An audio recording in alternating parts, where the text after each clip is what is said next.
Hey everyone, and welcome back to season 2 of Mission Impact series with Tracy and Ty. We're back.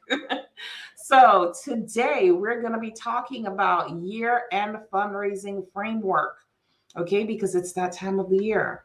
Everybody's trying to raise money. Everybody's trying to get funding for their organizations, whether it be your social enterprise or your nonprofit organization, so that you can create impact in your community. And we're here to give you some tips and strategies and some concepts that you can utilize to maximize your year-end fundraising. So, for those of you who are new to the channel, my name is Tracy V. Allen, the owner of TVA Consulting Group, and I help social impact businesses to design, build, and fund their social ventures so that they can maximize their revenue and impact their communities.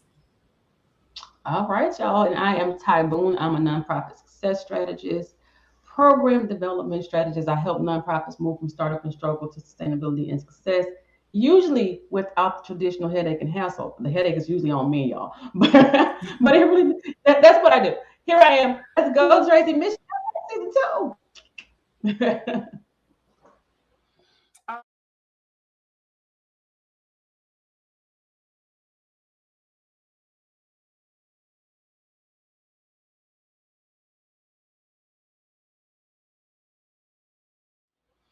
All right, so we're going to start with getting prepared.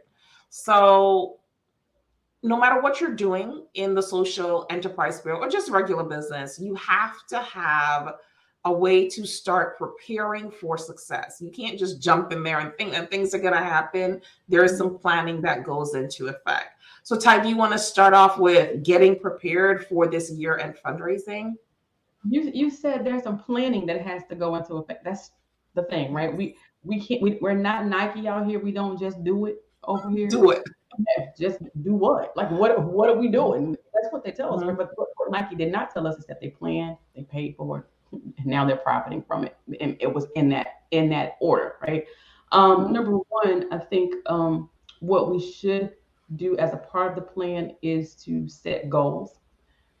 We missed that so much. We're at the end of the year. There should have been goals already. Some things that you're supposed to be looking for, some goals that you're trying to meet before December 31st. A lot of times we find ourselves not doing that. And this is why we just jump in, Tracy. We're like, okay, I got to have some money. And I don't know how much money I got to have. We got to set the goals. And then we have to understand what our capacity is to reach these goals.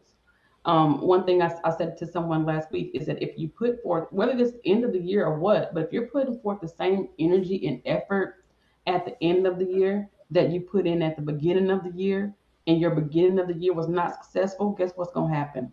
You're not going to be successful at the end of the year either, because if you're putting forth the same energy and the same effort, you're going to get the same results. So sitting down and being able to plan, thinking about what your funding goals are, being realistic about those funding goals, because if your effort was raggedy, can I say raggedy? Yeah, I can say.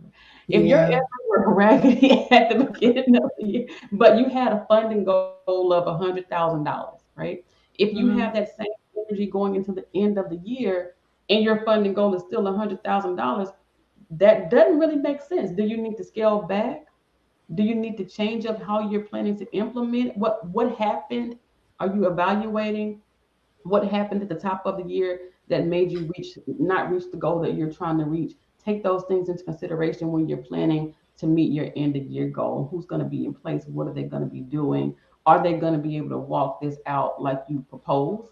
And if not, think about how you can make it better. Maybe you should scale back some. Maybe you should, what is it? What's going on in your organization that's going to prevent you from reaching your goals, and what's going on in your organization that's going to help you to get to your goals. So know what those things are as you move forward to the end of the year.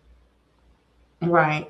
I agree with what you're saying. The planning part and mapping out that plan is essential. Who are the key components of carrying out this plan? Exactly what are they going to be responsible for? What time frame do you expect those responsibilities to be met? And setting realistic expectations, like you said. If you have never raised $10,000, how do you expect to raise $100,000? It sounds great. And it is absolutely feasible to raise $100,000. But like I said, if you've never even raised $10,000, you've never been successful at any type of fundraising, or you never had a fundraising before that yielded any reasonable amount of money, you can't set a realistic goal as $100,000.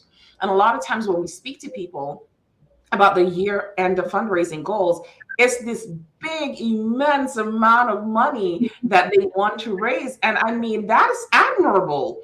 And especially if you know exactly what you're going to do with the money. But if you don't have the infrastructure to get it done, right, and you don't have the experience to get it done, it's going to be extremely difficult for you to carry out this fundraising goal. So setting those realistic expectations. And sometimes what happens is that you get a consultant to work with you, and that person you're very coachable, and that person is a good coach, and they can coach you through the process of actually getting a team together and raising this money. And you may have set a lower bar from your $100,000 to, let's say, like $10,000, and you hit your $10,000. Guess what? Now you can then raise the bar again to another level. But you don't want to go to the highest tier when you haven't even done the bare minimum. Mm-hmm. And when you feel like you failed, then it just messes up the rest of everything, right? You're like, oh, I set it up here to 100. I know I can't get the 10. And when I get 10, I'm disgusted. Now I don't even want to do this nonprofit stuff anymore. That's kind of how it usually works out, right? I also think that we should mention the fact of how relationships are so important going into the end of the year. A lot of people, I have people who are calling me. I'm pretty sure you got people calling you right now because we are going into end of year, and they're like, okay, can you help us with our fundraising? Can you get this? And I'm like, okay, do you have it? Do you have a list already? Do you have potential supporters? They're like, I'm like, dude, this is October. Right, exactly. Our list is you need to have that list. So even when we're talking about planning, and Ty kind of alluded to it earlier, you should have already done this planning. Not now. I mean, now you can still do it now. Don't get me wrong. You can still do it now. But this should have been part of your 2021 plan. So at the beginning of the year or the ending of last year, you should have already planned for this particular fundraiser. You should have already known the components that it will take to actually start your end of year fundraising opportunities. And literally the fundraising, a year-end fundraising campaign and setup should have started in July. Mm-hmm.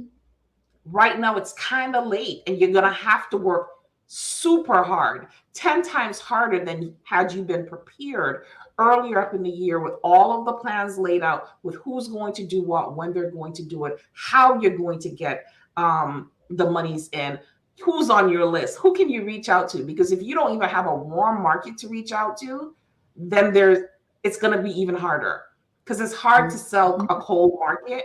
It's easier to sell a warm market. So if you weren't developing those relationships, like Ty just said, then it's harder for you or even a coach or a solicitor to come in and actually help you to raise the funds that you are looking for. So making sure that you have a plan is essential. And we are going to definitely talk more about that when we get into our end of year series. We're preparing for 2022, but planning, that's the basis of any type of success, right? Mm-hmm. So anything else you want to add to that? Just going back to goal setting, and knowing what you're aiming for. Because sometimes we're out here like blind mice, like, oh, we're just trying to get money. We don't. It's like anything, just give me anything, But knowing what you're aiming for will help you. Then we're going to talk about strategy a little bit later. But knowing what you're aiming for is going to help you position and walk the path that you need to walk to reach the goals that you're trying to reach. So, definitely. And if you've been listening to us for any length of time, you know that I've always said you never want to work from a place of desperation. All right, because when you're working from a place of desperation, everybody knows you're desperate. Whether or not you try to hide it, people can tell. They smell desperation. Just like a dog smells fear, people smell desperation. So you never, ever, ever want to work from a place of desperation. That is why planning is such an important component. Desperation number one, tagging a bunch of people in your Facebook post. 99 people. You're raising Yes, 99 Desperation. people. Yeah. And that's true. That is very, very true. We see a lot of things on our social media feeds that we can see right away that there's no planning going on. There's no infrastructure going on behind the scenes. We just know it when we see it. So we can smell desperation a mile away. Don't you think your social media followers can see it too? So, so